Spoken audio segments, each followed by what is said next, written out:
and welcome into Getting Help from Uncle Sam. I have with me today the representative from District 75 in the House of Representatives, Reid Ingram.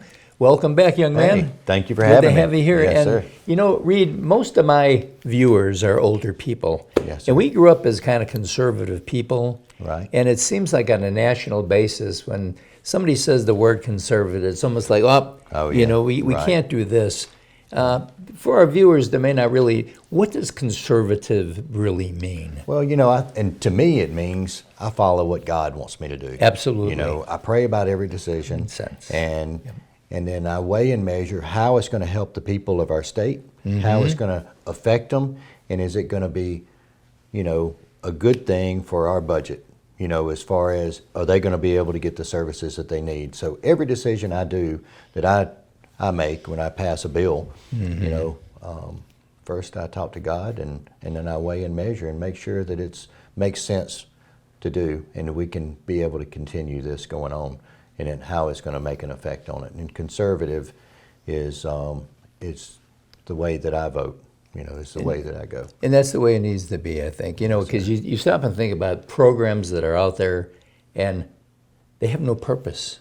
They really don't. They have no purpose, and we're throwing money at stuff, and we just don't have that money. No, we don't. We got to be able to balance our budget to be able to continue on, and without, growing people's salary in government, we want to be able to provide and get the best spend for what we're going to do, and that's just everything should be that way. Absolutely. Was the prison situation taken care of in the last session of the legislature? Yes, sir. Okay, so we're moving forward as far as that's concerned. Right. That's right. I think the big concern in the prisons is probably 75% of the people that are in there, it's more of a mental health thing than it is a... I think a lot of them are mental health, and a lot of them blame it on mental health. Yes, yes. You know what I'm saying? Yeah, well, yeah. But Good I way think to a get lot out of it was how they were brought up. Yes. A lot of them didn't have parents, but that didn't make it any better.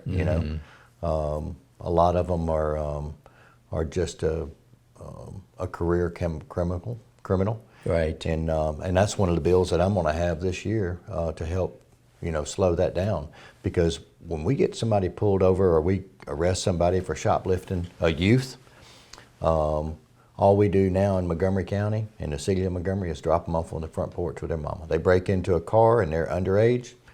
We take them and drop them off on their front porch.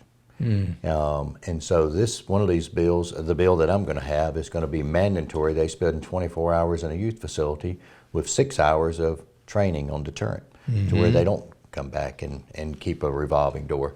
Because if they think they can get away with it, by doing that and breaking in or shoplifting, then they can get away with it when they get older. Absolutely. And so I think we need to get our hands on those boys and girls early, because their parents don't have a hand on them, and I think that's something that we can do to give that back, to get attrition back in our prisons. They're full, right. And we're having to build new prisons, mega prisons yeah. now, and I think we're mopping the floor instead of fixing the leak. Absolutely. And I think we've got to fix the leak. Yeah, years ago somebody talked to me about a school, and they talked about how much money it costs. They said a lot cheaper than a prison. That's right. If you get them trained at the right way, moving forward. And does the legislature get involved at all with the education department? We do. Of course, our budget is now on the grassroots. We've got our own superintendents in each county or each school system. And I think for the biggest part, I think they do a great job. Locally, I think we've got some problems, and I hope we're moving in the right direction on those problems. We were changing superintendents like we were changing socks. Yeah, that's right. And I think all we've been doing in Montgomery County in public schools is babysit. Yeah. And I don't think that needs to continue. Yeah, I think that we've got to get a handle on these kids, and we've got to get their grades. We've got to teach them. We've got to train them. We've got to get them in the next level of higher ed and get them a job and keep them out of our prisons and keep them out of people's houses and breaking in their houses. Yeah. Viewers sometimes want to be able to talk to their legislator. And as I mentioned in our last show, the best time is when they're not in session. That's right. So if you have any concerns, you can usually call your office. It's listed in, That's right. in the The state best directory. way is don't go through all that. Call me on my cell number. Okay. And I don't mind giving my number out. Okay. It's 399 6819-399-6819, or you can call my business where I work, Sweet Creek Farm Market. I'm Right. not trying to do a commercial, but that's just come. quite all right. That's quite just all come right. by or give me a call, but I'll sit down and break bread with you and So talk to you about the issue. Grab a great sandwich, and at the same time, you can. no. No, you can. But, yeah. You're okay with that. So thank you so much, and we're going to get you back as we get closer to the session when it gets sir. in. We won't take a lot of your time once it's in session, but we do need to. You keep us abreast if something's sure will. happening. Thank you for having And just remember, these representatives are there to represent you. They work for you. You don't work for them. And we'll be right back right after this.